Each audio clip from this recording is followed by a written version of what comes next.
Hello my dear friends. तो आज हम बात करने वाले हैं कि जिसको हाथ में कंपन का प्रॉब्लम है, मतलब कांपता है काफी, उसके बारे में बात करेंगे। उसका मेडिसिन देखेंगे, क्यों होता है वो देखेंगे, कॉजेस देखेंगे। हाथ में जिसका प्रॉब्लम होता है, ठीक है, इस टाइप का जिसका प्रॉब्लम होता है, ये पानी नहीं पी पा रहे हैं, तो इस टाइप का किसी को प्रॉब्लम होता है तो इसका मेडिसिन देखेंगे, इसका कॉजेज देखेंगे, ट्रीटमेंट देखेंगे, क्या मतलब कैसे ये हो रहा है वो जानेंगे, क्यों हो रहा है, ठीक है। जिसको पैर में प्रॉब्लम हो रहा है, ये सब के बारे में हम देखेंगे और इसके हर चीज के बारे में जानेंगे, क्या होता है, क्यों होता है और कैसे होता है, ठीक है, और ये ठीक कैसे होगा, ठीक है। चलिए देखते हैं कि ये कैसे होगा। हैंड और लेग मतलब हाथ और पैर, ट्रीमोर मतलब कि वो कंपन क्यों होता है, ठीक है, उसके बारे में बात करेंगे। तो ये डिजीज क्या है और सिम्टम्स इसका क्या क्या है, कॉजेस क्या क्या है, डायग्नोसिस कैसे इसको कर सकते हैं, ट्रीटमेंट कैसे ले सकते हैं और मेडिसिन क्या क्या है, तो इस सब के बारे में आज हम बात करेंगे, ठीक है। तो चलिए देखते हैं कि क्या क्या है। विच डिजीज मतलब ये कौन सा डिजीज है। ये एक मेडिकल टर्म होता है जिसको ट्यूमर कहते हैं, मतलब कांपता है, हाथ पैर आपका कांपेगा, ठीक है।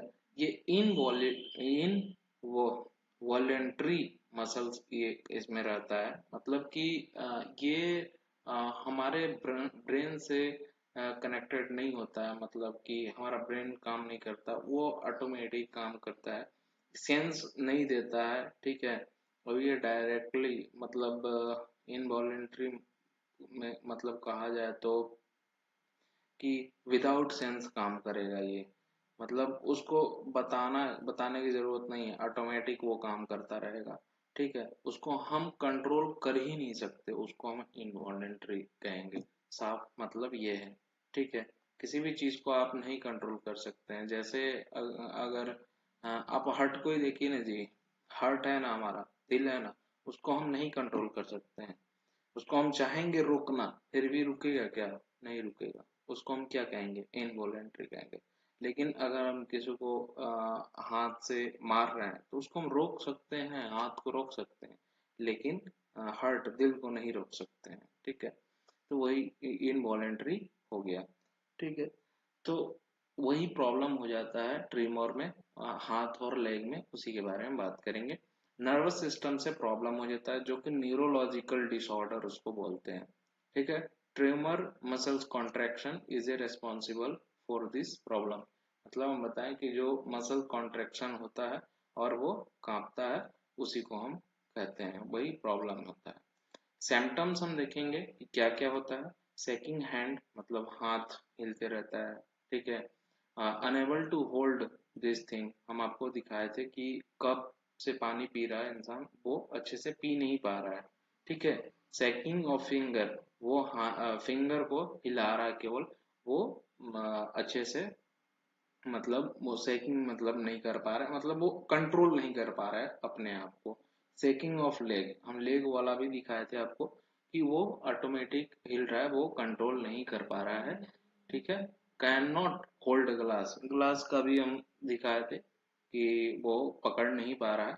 सेकी वॉइस, नॉट प्रॉपर वॉइस, मतलब कि इसका मेन मतलब है कि हम जिस हिसाब से अभी हम बोल रहे हैं, वो उस हिसाब से वॉइस में भी प्रॉब्लम हो जाता है और वो सही से नहीं बोल पाता है। जैसे अभी हम बोल रहे हैं ना, वो सही से आवाज नहीं निकाल पाएगा, उसमें भी कुछ कंपन का प्रॉब्लम होगा। डिफिकल्टी राइटिंग एंड ड्राइंग, तो मतलब कोई भी ड्राइंग करना है तो उसमें भी उसको प्रॉब्लम होगा, डिफिकल्टी होगा। हम अच्छे से ड्राइंग कर लेंगे, मतलब हम सर्कल अच्छे से बना लेंगे, लेकिन जिसका हाथ कांप रहा है वो अच्छे से सर्कल नहीं बना पाएगा, तो उसके बारे में बात करेंगे। प्रॉब्लम्स होल्डिंग अनटेंसाइल, ठीक है। तो ये सब जितना भी है इसके बारे में हम देखेंगे, और क्या क्या होता है, इसका कॉजेस क्या क्या होता है। ये तो सिम्टम्स है, सिम्टम्स देख लिए क्या क्या इससे प्रॉब्लम होता है। और अब देखेंगे हम इसका कॉजेस कि क्या मतलब क्यों होता है, इसके बारे में देख लेंगे, ठीक है। तो ये जेनेटिक फैक्टर भी होता है, मतलब कि जेनेटिक ही आ रहा है, तो उसमें फैमिली के द्वारा पीछे पीढ़ी से ही आ रहा है, उसका हिस्ट्री है, तो उससे भी हो सकता है, ठीक है। न्यूरोलॉजिकल डिसऑर्डर की वजह से हो सकता है, जिसका न्यूरॉन में कुछ प्रॉब्लम हो सकता है, उसकी वजह से होता है। मल्टीपल स्क्लेरोसिस की वजह से भी हो सकता है। एक पार्किंसन डिजीज होता है, उसके वजह से भी हो जाता है। किसी को अगर स्ट्रोक और ट्रॉमेटिक ब्रेन इंजरी है, तो ब्रेन इंजरी का मतलब ये है कि अगर अच्छे से वर्क नहीं करेगा तो प्रॉब्लम क्रिएट करेगा। एक में होता है मरकरी पॉइजनिंग, मतलब कि मरकरी गलती से भी अगर मरकरी पॉइजनिंग खा लिए तो उसकी वजह से भी कोई प्रॉब्लम, या इंटरनली कुछ चला गया तो उससे भी कोई प्रॉब्लम हो जाता है। ठीक है। एक होता है हाइपरथायरॉयडिज्म। ठीक है। तो इसको हम ओवर एक्टिव थायराइड, मतलब ज्यादा हो जाता है थायराइड, तो एक्टिव हो जाता है, तो उसकी वजह से, इसकी वजह से भी हो जाता है। अब किसी किसी को प्रॉब्लम होता है लिवर और किडनी फेल्योर की वजह से। लीवर किसी का फेल हो जाता है या किडनी फेल हो जाता है तो उसकी वजह से भी प्रॉब्लम होता है। किसी किसी को एनजाइटी होता है और पैनिक अटैक हमेशा आते रहता है, तो उसकी वजह से भी होता है प्रॉब्लम। और ओल्डर एज में भी प्रॉब्लम होता है, क्योंकि न्यूरॉन वीक्स हो जाते हैं, जो न्यूरॉन होते हैं जो काम करते हैं, ठीक है, तो वो वीक हो जाता है, उसकी वजह से भी ये प्रॉब्लम होता है। तो हम आपको कॉजेज समझा दिए। अब इसके बात करते हैं कि कुछ मेडिसिन के वजह से भी होता है, मेडिसिन साइड इफेक्ट। मतलब जैसे अस्थमा के कोई है पेशेंट, तो उसकी वजह से प्रॉब्लम होता है, क्योंकि अस्थमा में लेना ही पड़ता है। और कैफीन कोई ले रहा है ज़्यादातर तो उसकी वजह से प्रॉब्लम होगा। और साइकोट्रिक ड्रग जो है, मतलब साइकोट्रिक ड्रग अगर कोई ले रहा है तो उसकी वजह से भी प्रॉब्लम होता है। कॉर्टिको एस्ट्रॉइड कोई ड्रग ले रहा है और ये मतलब ले रहा है तो उसके वजह से भी प्रॉब्लम होता है। और विटामिन डी डिफिशियंसी जिसमें है, उसकी वजह से भी शायद प्रॉब्लम होता है। और calcium in brain can cause tumour, मतलब ब्रेन में कैल्शियम की मात्रा शायद बढ़ जाता है, तो उसकी वजह से प्रॉब्लम हो सकता है। ये मेडिसिन का साइड इफेक्ट है। ये भी ठीक है। अब हम बात करते हैं डायग्नोसिस के बारे में कि इसको हम डायग्नोसिस कैसे कर सकते हैं। तो पहले हम देखेंगे, मेडिकल हिस्ट्री जानेंगे कि मेडिकल हिस्ट्री में कोई पहले से किसी को प्रॉब्लम था या नहीं था, वो देख लेंगे। ठीक है। फिर ब्रेन को हम सीटी स्कैन कराएंगे या एमआरआई करवाएंगे, ये इस टाइप का ब्रेन का सीटी स्कैन या एमआरआई करवाएंगे। ठीक है। फिर फिजिकल एग्जामिनेशन करवाएंगे, मतलब यहाँ पे मार करके, मतलब ऐसे ही थोड़ा थोड़ा कोई इक्विपमेंट से देखेंगे कि क्या प्रॉब्लम हो सकता है, क्या क्या नहीं हो रहा है। ठीक है। फिर एक न्यूरोलॉजिकल एग्जामिन करेंगे। ठीक है।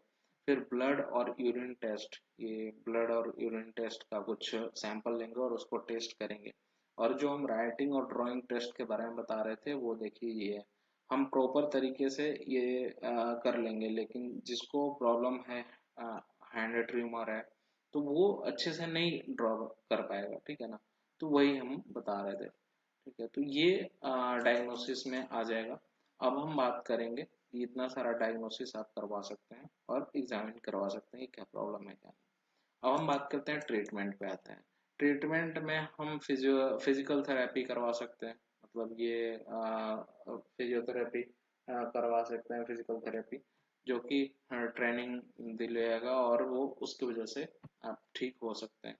एक स्पीच थेरेपी, मतलब बोलेगा, उसको समझाएगा, ठीक है, उस हिसाब से होता है। और एक ऑक्यूपेशनल थेरेपी, ओटी, हम ऑक्यूपेशनल थेरेपी दिया जाएगा जो कि इस हिसाब से होगा। ठीक है, उसको बताया जाएगा। और डीप ब्रेन स्टिमुलेशन होगा जो सर्जरी ऑप्शन, तो ये ब्रेन का जो है वो सर्जरी ऑप्शन एक है। ठीक है। Deep brain stimulation surgery option एक है, तो ये ट्रीटमेंट में आ जाता है। हम इससे, और अब बात करेंगे हम मेडिसिन के बारे में, जो कि मेडिसिन हमको कौन कौन सा चाहिए, कौन कौन सा लेना है और कितना कितना डोज लेना है। ठीक है। तो मेडिसिन में पहला जो है एंडरल 10 है, जो कि प्रोपेनोल नोल, जो इसका कंपोजिशन होता है, ये आपको 40 से 80 mg, ठीक है, लेना होता है। मतलब दिन में 2 बार ले सकते हैं या एक ही बार भी ले सकते हैं। ठीक है। वो एज के हिसाब से लिया जाता है। और दूसरा मायो सोलिन 250 mg, मतलब 250 mg, इसका जो कंपोजिशन है वो प्रीमिडोन टैबलेट है, जो कि प्रीमिडोन कंपोजिशन है।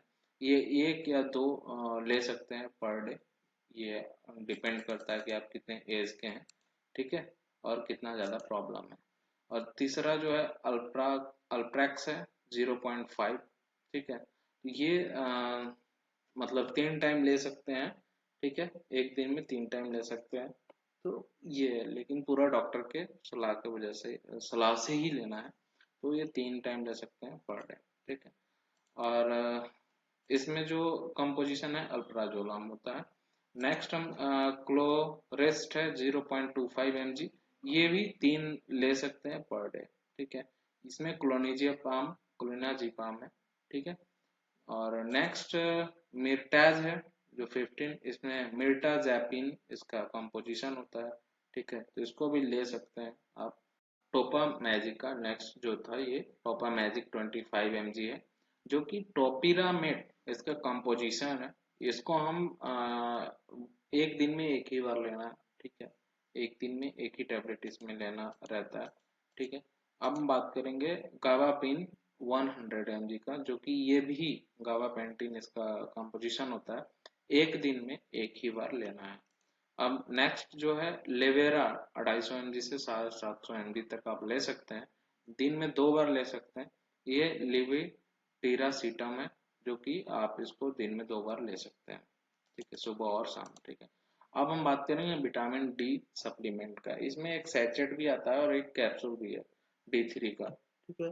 तो ये आपको मतलब 1 वीक में एक बार एक ही टैबलेट लेना है, वीक में मतलब सप्ताह में एक ही बार इसको खाना रहता है, ठीक है। और नेक्स्ट मेको नर्व फोर्ट है, कैप्सूल है, ये एक दिन में एक ही बार लेना होता है, ठीक है। इसमें मेकोल बैलामाइन है, बेनफोर्टियामाइन है, पैरिडॉक्सिन हाइड्रोक्लोराइड है, इंसोटिन है, अल्फा लाइपोइक एसिड है और फोलिक एसिड, ठीक है। तो इतने सारा बहुत सारा कॉम्पोजिशन है। तो ये आप एक दिन में एक कैप्सूल ले सकते हैं। तो और नेक्स्ट जो है न्यूरोबियन फोर्ट है, ये भी टैबलेट एक दिन में एक बार ले सकते हैं। नेक्स्ट की बात करें हम, तो होम्योपैथी में आ जाइए।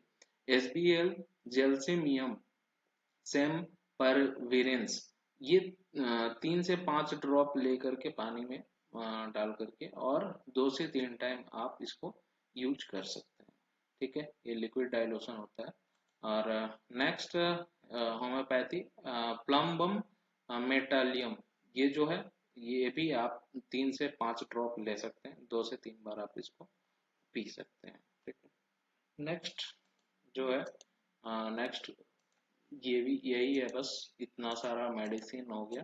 तो जो भी आपको मेडिसिन अगर खाना होगा तो आप डॉक्टर के सलाह से ही खाइएगा, उससे आपको ज़्यादा बेनिफिट होगा।